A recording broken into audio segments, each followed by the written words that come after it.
ರಾಷ್ಟ್ರ ರಾಜಧಾನಿ ದೆಹಲಿಯ ಗದ್ದುಗೆ ಯಾರ ಪಾಲಾಗುತ್ತೆ? ಮತ್ತೊಮ್ಮೆ ಮೋದಿಯ ಅಥವಾ ಒಕ್ಕೂಟದ ಪಾಲಾಗುತ್ತಾ? INDIA ಪಾಲಾಗುತ್ತಾ? ಇದು ಬಹಳ ಕುತೂಹಲವನ್ನ ಮೂಡಿಸ್ತಾ ಇದೆ. ಸಮೀಕ್ಷೆಗಳು ನೋಡಿದಿರುವ ಭವಿಷ್ಯದ ಪ್ರಕಾರ ಮತ್ತೆ ಮೋದಿಯೇ ಬರ್ತಾರೆ ಅನ್ನುವಂಗಿದ್ರೂ ಕೂಡ INDIA ಒಕ್ಕೂಟ ಸೇರಿದಂತೆ ಕಾಂಗ್ರೆಸ್ ಉಲ್ಟಾ ಆಗುತ್ತೆ ನೋಡ್ತಾ ಇರಿ ಅಂತ ಹೇಳ್ತಾ ಇದ್ದಾರೆ. ಎಕ್ಸಿಟ್ ಪೋಲ್ಗಳ ಸರ್ವೆಗಳ ಪ್ರಕಾರ ಯಾರಿಗೆ ಎಷ್ಟು ಸೀಟು? ಜೂನ್ 1ರಂದು ಹೊರಬಿದ್ದ ಎಕ್ಸಿಟ್ ಪೋಲ್ಗಳ ಸಮೀಕ್ಷೆ ಏನಾಗುತ್ತೆ? ಎಕ್ಸಿಟ್ ಪೋಲ್ಗಳ ಸಮೀಕ್ಷೆಯಲ್ಲಿ NDAಗೆ ಮೇಲುಗೈ NDA ಸಾಧಿಸುತ್ತಾ ಅಥವಾ INDIಗೆ ನಿರಾಸೆ ಮೂಡಿಸಿದ ಎಕ್ಸಿಟ್ ಪೋಲ್ಗಳ ಸರ್ವೆ ಇವತ್ತೇನಾದರೂ ಮ್ಯಾಜಿಕ್ ಥರ ಉಲ್ಟಾ ಆಗಿಬಿಡ್ಬೋದಾ? ಕೆಲವೊಂದು ಸಲ ಆಗಿದೆ, ಬಟ್ ಇಡೀ ದೇಶ ಅವ್ರು ಕೊಟ್ಟಿರುವಂಥದ್ದು ಹೆಂಗೆ ಒಂದೊಂದು ಕ್ಷೇತ್ರ ಅಂತ ನಾವು ನೋಡಿಲ್ಲ. ಮೊನ್ನೆ ಎಕ್ಸಿಟ್ ಪೋಲ್ ನೋಡಿದಾಗ ಓವರಾಲ್ ಇರೋ 542 ಲೋಕಸಭಾ ಕ್ಷೇತ್ರಗಳಲ್ಲಿ INDIಗೆ ಎಷ್ಟು ಬರ್ಬೋದು, ಒಕ್ಕೂಟಕ್ಕೆ ಅಥವಾ NDAಗೆ ಎಷ್ಟು ಬರ್ಬೋದು ಅಂತ ನೋಡಿದ್ವಿ. ಒಂದೊಂದ್ರದ್ದು ಇವತ್ತು ಗೊತ್ತಾಗುತ್ತೆ ನೋಡಿ, ಒಂದೊಂದು ಕ್ಷೇತ್ರದ್ದು ಕೂಡ.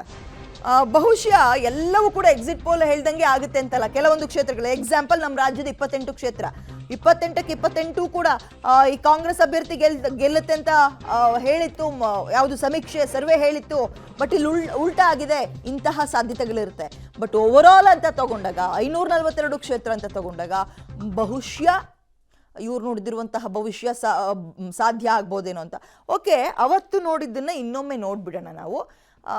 ಲೋಕ ಸಮರದಲ್ಲಿ ಎಕ್ಸಿಟ್ ಪೋಲ್ 2024 ಯಾವ್ಯಾವ ಏಜೆನ್ಸಿಗಳು ಎಷ್ಟೆಷ್ಟು ಅಂಕವನ್ನ ಅಥವಾ ರಿಸಲ್ಟ್ನಲ್ಲಿ ಯಾರ್ಯಾರು ಎಷ್ಟೆಷ್ಟು ಪಡೆದುಕೊಳ್ತಾರೆ ಅನ್ನುವಂಥದ್ದನ್ನ ಹೇಳಿದ್ವು ಅಂತ ಇನ್ನೊಂದ್ಸಲ ನೋಡ್ತಾ ಹೋಗೋಣ. ಓಕೆ, ಟುಡೇಸ್ ಚಾಣಕ್ಯ ನಡೆಸಿರುವಂತಹ ಸರ್ವೆಯ ಪ್ರಕಾರ NDA ಅಥವಾ ಮೋದಿ ನೇತೃತ್ವದಲ್ಲಾದಂತಹ ಎಲೆಕ್ಷನ್ನು 385ರಿಂದ ಹತ್ತತ್ರ 415 ಅವ್ರು ಅಂದುಕೊಂಡಿದ್ದಕ್ಕಿಂತಲೂ ಸಾಧಿಸಬಹುದು ಹೆಚ್ಚಿನ ಅಂಕಗಳನ್ನ ಅಂತ ಹೇಳ್ತಿದ್ದಾರೆ. ಆಪ್ಕಿ ಬಾರ್ 400 ಪಾರ್. ಎಲ್ಲೋದ್ರೂ ಕೂಡ ಈ ಒಂದು ಸ್ಲೋಗನ್ ಹೇಳ್ತಾ ಇದ್ರು ಮೋದಿ. 400ಕ್ಕೂ ದಾಟ್ತೀವಿ, ನಾವು 400 ದಾಟ್ತೀವಿ ಅಂತ. ಸಾಧ್ಯತೆಗಳು ಇರ್ಬೋದು ಅಂತಿದೆ ಟುಡೇಸ್ ಚಾಣಕ್ಯ. ಇನ್ನು INDIA 96ರಿಂದ 118ಕ್ಕೆ ತೃಪ್ತವಾಗ್ಬೋದು, ಅಂದರೆ ಒಕ್ಕೂಟ. ಇತರರು ಅದನ್ನು ಬಿಟ್ಟು ಈ ಕಡೆ BJPಗೂ ಇಲ್ಲ, ಒಕ್ಕೂಟದಲ್ಲೂ ಇಲ್ಲ ಅನ್ನುವಂಥವ್ರು 27ರಿಂದ 45 ಪಡೆದುಕೋಬಹುದು ಅಂತ ಹೇಳ್ತಾ ಇದ್ದಾರೆ. ಇನ್ನು ಆಕ್ಸಿಸ್ ಮೈ ಇಂಡಿಯಾ ನಡೆಸಿರುವಂತಹ ಸರ್ವೆಯ ಪ್ರಕಾರ NDA 361ರಿಂದ 401, ಇವರು ಕೂಡ 400 ಹತ್ತತ್ರ ಕೊಟ್ಟಿದ್ದಾರೆ. INDIA 131ರಿಂದ 166, ಇತರರು 8ರಿಂದ 20 ಬರ್ಬೋದು ಅಂತ ಕೂಡ ಹೇಳ್ತಾ ಇದ್ದಾರೆ. ಮೈಟ್ರೀಸ್ ಅನ್ನುವಂತಹ ಸರ್ವೆ ಸಂಸ್ಥೆ ನಡೆಸಿರುವಂತಹ ಸರ್ವೆ ಪ್ರಕಾರ 353ರಿಂದ 368, ಅಂದರೆ ಕಳೆದ ಬಾರಿಗಿಂತ ಸ್ವಲ್ಪ ಹೆಚ್ಚಿನ ಸಂಖ್ಯೆಯಲ್ಲೇ NDA ಬರುತ್ತೆ, NDA ಕೂಟ ಬರುತ್ತೆ. INDIA 109ರಿಂದ 139 ಪಡೆದುಕೋಬಹುದು, ಇತರರು 28ರಿಂದ 38 ಅಂತ ಹೇಳಿದರು. ಮೈಟ್ರೀಸ್ ಸಂಸ್ಥೆ ನಡೆಸಿರುವಂತಹ ಸರ್ವೆ ಪ್ರಕಾರ. ಅದೇ ರೀತಿಯಾಗಿ PMark ಒಂದು ಸಂಸ್ಥೆ ನಡೆಸಿರುವಂತಹ ಸರ್ವೆ ಪ್ರಕಾರ ಅವ್ರು ಹೇಳಿದ್ದು 371 NDA, INDIA 125, ಇತರರು 47 ಅಂತ ಹೇಳಿದರು. ಇತರರು 47 ಅಂದರೆ ಯಾರ್ದು ಹೆಚ್ಚಿಗೆ ಇರುತ್ತೆ ಆ ಕಡೆಗೆ ಹೋಗ್ತಾರೆ. ಬಟ್ ನೋಡಿ, ಯಾವ ಸಂಸ್ಥೆಗಳು ಈ ಸರ್ವೆ ಏಜೆನ್ಸಿಗಳು ಕೂಡ ಅತಂತ್ರ ಆಗುತ್ತೆ ಅಂತ ಕೊಟ್ಟಿಲ್ಲ ಈ ಸಲ.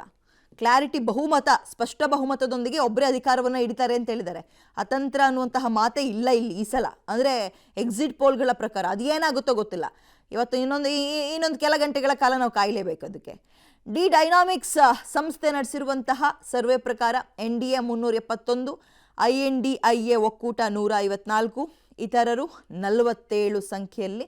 47 ಅಂದರೆ ಎಕ್ಸಾಕ್ಟಾಗಿ 47 ಬಂದ್ಬಿಡ್ತಾರೆ ಅಂತಲ್ಲ, ಆಸುಪಾಸು ಬರ್ಬೋದು ಅಂತ ಹೇಳ್ತಾ ಇದ್ದಾರೆ. ಇದು ಡಿ ಡೈನಾಮಿಕ್ಸ್ ಸಂಸ್ಥೆ ನಡೆಸಿರುವಂತಹ ಪ್ರಕಾರ.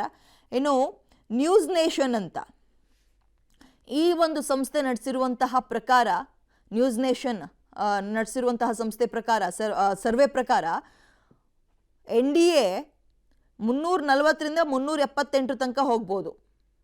ಅಂದರೆ ಸ್ಪಷ್ಟ ಬಹುಮತ ಕೊಟ್ಟಿದ್ದಾರೆ. 340ರಿಂದ 378 ತನಕ ಹೋಗ್ಬೋದು.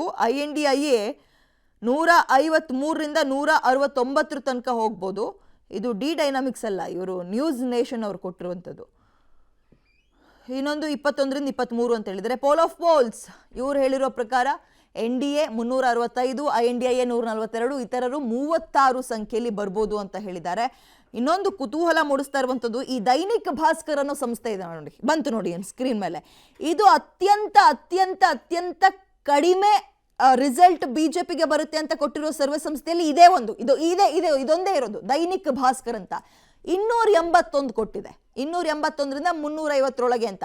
ಇವ್ರು ಹೇಳೋ ಪ್ರಕಾರ ಹೋದ್ರೆ ಅತಂತ್ರ ಆಗ್ಬೋದೇನೋ, ಇದೊಂದೇ ಒಂದು ಸಂಸ್ಥೆ ಕೊಟ್ಟಿರೋ ಪ್ರಕಾರ 281ರಿಂದ 350, INDIA 281ರಿಂದ 350 ಸೇಮ್. ಅದು ಅಂದರೆ ಇವ್ರು ಹೇಳೋ ಪ್ರಕಾರ ಅವರಾದ್ರು ಬರ್ಬೋದು, ಇವರಾದ್ರೂ ಬರ್ಬೋದು ಅಂತ. 33ರಿಂದ 43 ಇತರರು ಅಂತ ಹೇಳಿದ್ದಾರೆ. ಲೋಕ್ ಪೋಲ್ ಕೊಟ್ಟಿರೋ ಪ್ರಕಾರ 325ರಿಂದ 335, INDIA ಪ್ರಕಾರ 155ರಿಂದ 165, INDIAಗೆ ಇತರರು 48ರಿಂದ 55. ಕುತೂಹಲ ಅಂದರೆ ನಾನು ಆಲ್ರೆಡಿ ಹೇಳಿದ್ನಲ್ಲ, ಈ ದೈನಿಕ್ ಭಾಸ್ಕರ್ ಅನ್ನುವಂತಹ ಸಂಸ್ಥೆ ನಡೆಸಿರೋ ಸರ್ವೆ ಇದು ತೀರಾ 200 ಅಂದರೆ ಯಾರು ಕೂಡ 300 ಕೆಳಗೆ ಹೋಗಿರಲಿಲ್ಲ ಸಂಸ್ಥೆಯವರು, ಈ ಒಂದು ಸರ್ವೆ ಮಾಡಿದವರು. ಬಟ್ ದೈನಿಕ್ ಭಾಸ್ಕರ್ ಅನ್ನುವಂತಹ ಸಂಸ್ಥೆ ನಡೆಸಿರುವ ಸರ್ವೆ 281ರಿಂದ 350 ಕೊಟ್ಟಿದ್ದಾರೆ.